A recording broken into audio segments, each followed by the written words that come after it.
even as I go through Jeremiah, this is at best hurriedly done in within 15 minutes, even for a short chapter. For each chapter is still hurriedly done. One can expound on it in a long way or a short way. But according to Jeremiah Wright, not Jeremiah, it's Christopher Wright. He is really good. So Jeremiah chapter 17, which tells of the heart of man.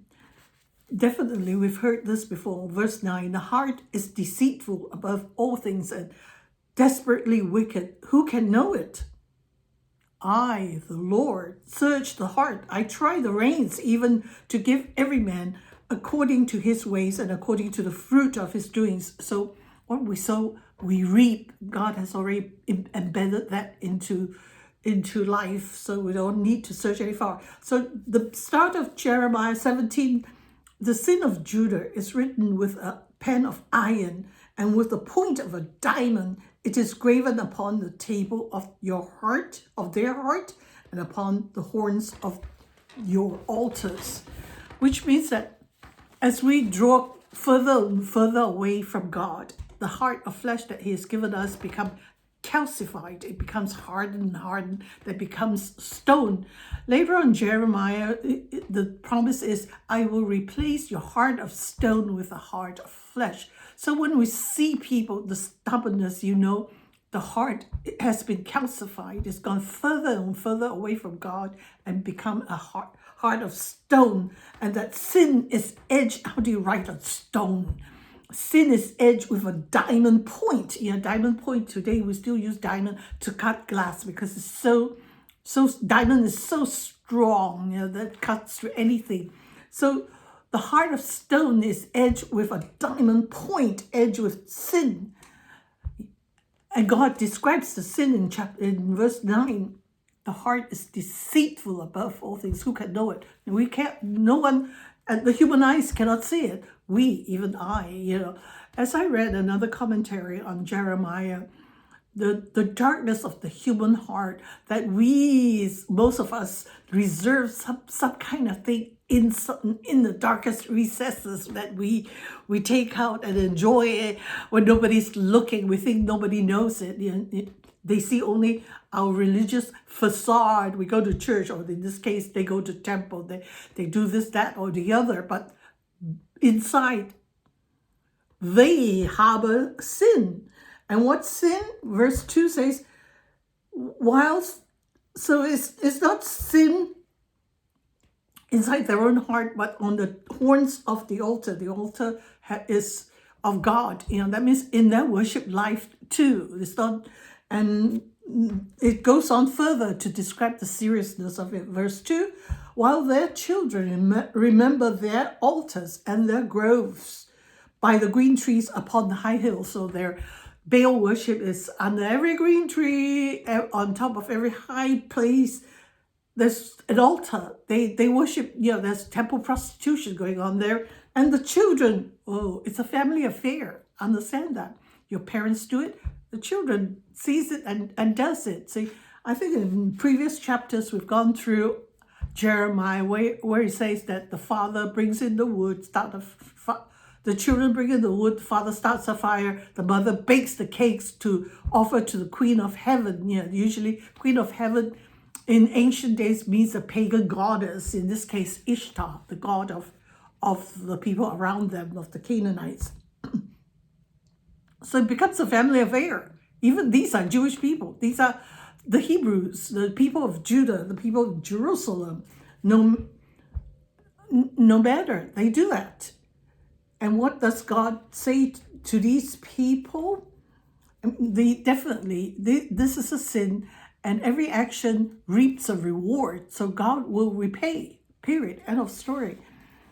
So here, these people are referred to, there are two images. One is of a stubbly plant, pointy and growing in the stark desert. We haven't seen desert like they have in that area. Or a person given to God, faithful to God. It's like a tree planted by waters. Its roots deep deep into the water table. It's, regardless of what the weather is, dry, parching, summer, it flourishes. It bears fruit because its roots has gone deep into the water table. And that is how a Christian or faithful Jewish person would be like, with roots deep in the water table, because God is, after all, living water that doesn't run dry. So when the heat comes, its leaf is green, it's always bear fruit. See, the important thing is fruit. In the New Testament, it says, by your fruits you shall know them. We cannot see inside the recesses of anyone's heart. God sees, God knows. See, we think we can, well, nobody sees us. We're so respectable. And these people, this sinful people, verse 11, is like a partridge sitting on eggs but hatches them not. That means, the whole idea of sitting on eggs is to give it warmth so the eggs will hatch. But if you sit on eggs and it hatches, that's like it's fruitless. See, the idea is fruitlessness. They have no shame. And what happens here? So even as Jeremiah was preaching, in various instances, he preached various things we've heard about. Well, mostly he preaches against Baal worship. That is a constant in their life. And in the previous chapter, he says, I have not sinned. I have not charged usury on other people, nor have other people charged usury. I mean, so he's not guilty of that sin of usury, excessive interest. And here he speaks of the Sabbath. Sabbath observation. Not so much the minutiae of how you observe the Sabbath, but really, what it was the Sabbath. God created the Sabbath. It's a gift to mankind, so that because the people, they are supposed to be holy, even God is holy. Holy means separated from God. You are to be different from the other people. There must be things, distinguishing features that delineates you from other people. The people around you have many gods, but you are to have only one God, me. See, there's a covenant relationship. I will be your God. You will be my people. Choose on my right hand in Deuteronomy 28. Obedience and blessings. On my left hand, disobedience and curses. So here, the Sabbath.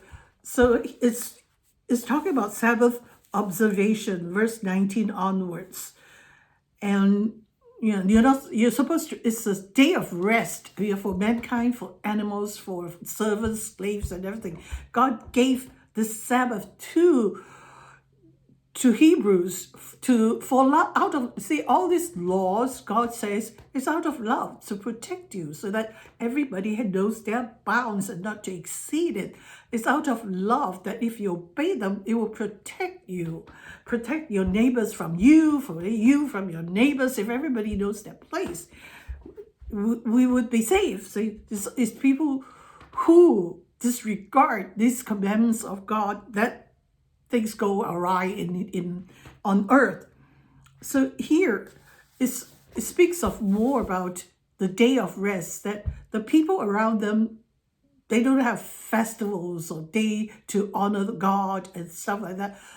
They work 7 days a week, 365, 24 hours. But you're not supposed to be like them. You're supposed to set a day, a Sabbath day, whatever date that day is. Set a day to worship God, that you rest from the work of your hands and you serve God, you worship, you spend time with your family. So it's more about that. But here, Jeremiah is saying that, they go to temple on Sabbath, but if you go to the gates and see who is there, the same people who just went to temple, on the Sabbath, they will lay out the wares and the city door, the city gates, buying and selling. Is this the way to honor the Sabbath? So here, the indictment against them is this: the way they observe Sabbath is like no way of observing Sabbath, which is this kind of action will lead to emptiness, unfruitfulness, like this stubbly tree will dry up in the desert because it has no sustenance. Its roots doesn't go deep into God's table, water table. So understand that we live in God's world, God's kingdom. So it is actually an economy, God's economy. Even as we see the world working 7 days a week, rushing around here and there, in the end, we being the people of God live in really an alternate universe where God is the ruler, that you give up a day to rest, to give it to God, and that would eventually be more beneficial. You will not be like that tree in the deserts drying up, or that bird sitting on eggs and not hatching. It will reap everlasting goodness to you. So that is the story here. That, it is totally different. You offer your first fruits to God, and God will bless the rest of the harvest. Like, who does that, right? You give, so it be given back to you, pressed down, running over. It's like, who does that? Proverbs also say, those who are generous, who scattereth abroad, they have no lack. But those who hoard are stingy, they have nothing, no excess. It's like, So really and truly, we live in the kingdom of God, where God is the ruler. So his economy is totally different. So here, it says, verse 26, and they shall come from the cities of Judah and from the places about Jerusalem, from the land of Benjamin, from the plain, to do what? Bringing burnt offerings and sacrifices and meat offerings and incense, and bringing sacrifices of praise unto the house of the Lord. Say, if you obey me, observe my commandments, observe the Sabbath, and this is what's going to happen to you, that you will bring sacrifices of praise to God, unto the house of God, that you truly observe the Sabbath, and not, verse 27, but if you will not hearken unto me to hallow the Sabbath day, and not to bear a burden, even entering in at the gates of Jerusalem on the Sabbath day, then will I kindle a fire in the gates thereof, and it shall devour the palaces of Jerusalem, and it will not be quenched. So we sow an action, we reap a result. God will repay to whatever action we perform. And it goes on further and further. I wish that you would read the chapter over